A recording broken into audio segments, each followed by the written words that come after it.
Il y a 10 ans, n'osait pas encore se montrer au grand jour. À quelques mois de la légalisation effective de l'absinthe, il valait mieux rester prudent dans ses démarches. Mais oui, derrière la fée verte, il y avait bien un homme. Enfin, c'était le 16 juin 2004. Il y a 10 ans, vous pouviez fabriquer de l'absinthe de manière clandestine, avec une relative bienveillance de nos autorités. Par contre, ce que j'ai osé faire et d'autres ne faisaient pas, c'est que j'étais allé trouver notre Régie fédérale des alcools avec quelques politiciens régionaux pour connaître leur attitude face aux distilleries clandestines, qu'est-ce qui allait se passer avec cette future légalisation, quelque part savoir comment ils allaient traiter les clandestins. Et il y a 10 ans, nous avions la chance à la Régie fédérale des alcools d'avoir un directeur neuchâtelois. Je ne me suis pas annoncé clandestin dans cette Régie fédérale, j'étais intéressé à faire de l'absinthe et il a été très attentif et en partant de son bureau, il m'a dit « Monsieur Bugnon, vous êtes le premier distillateur clandestin que je vois venir me voir à Berne ». Étonnant que d'avoir été démasqué. Pourtant, Claude-Alain Bugnon savait rester discret. Séquence d'archives. Dans le Val-de-Travers, les réactions des ténors de la fée verte à la légalisation de l'absinthe sont nuancées et subtiles. Tout d'abord, on a perdu un mythe.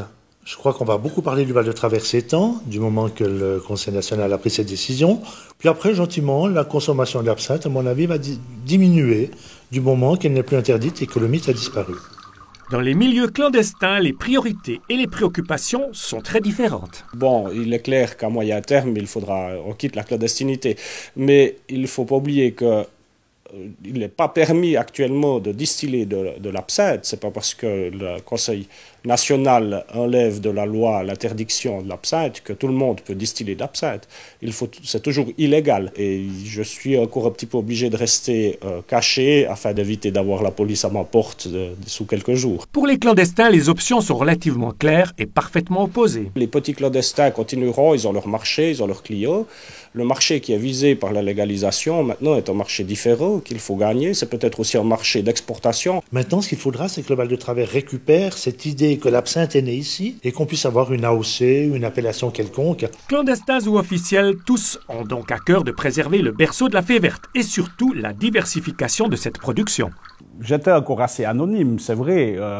Même M. Delachaux, qui intervient dans le reportage, ne me connaissait pas là, à cette période. C'était quand même un acte courageux que d'oser s'exprimer en tant que clandestin. C'était un acte courageux, mais comme j'étais un modeste clandestin, le risque était mesuré et raisonnable. Clandestin, un petit côté résistant, puis vous avez décidé de passer du côté de la lumière, pourquoi ?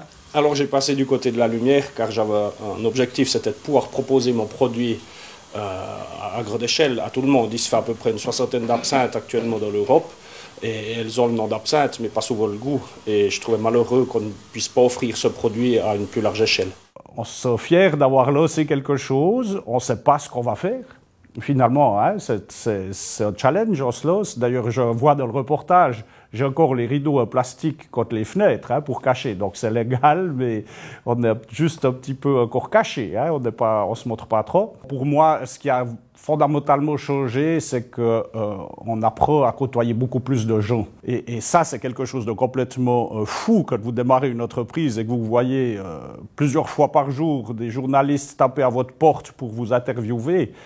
Ça nous a donné déjà une visibilité qu'on n'avait pas du tout avant. Ça, c'est le côté le plus fou de cette aventure. 3650 jours plus tard, il n'y a plus une émission sur Canal Alpha dans laquelle Claude-Alain Bugnon n'est pas passé. C'est dire si en termes de promotion, on ne pourra plus rien de plus pour la bleue d'ici 2024. Quoique. Dans 10 ans, l'absinthe, les plans actuels ne montrent pas un développement colossal. Donc l'absinthe aura retrouvé une place en tant que boisson semi-luxe pour connaisseurs, mais ça ne sera pas une boisson de consommation massive. On sera toujours là, j'espère. J'espère être là encore une bonne vingtaine d'années. En 2024, je ne viendrai pas à l'émission il y a 10 ans ici, je viendrai à une autre émission qui s'appelle pas « Ma foi, c'est comme ça », mais « Mon foie, c'est comme ça ».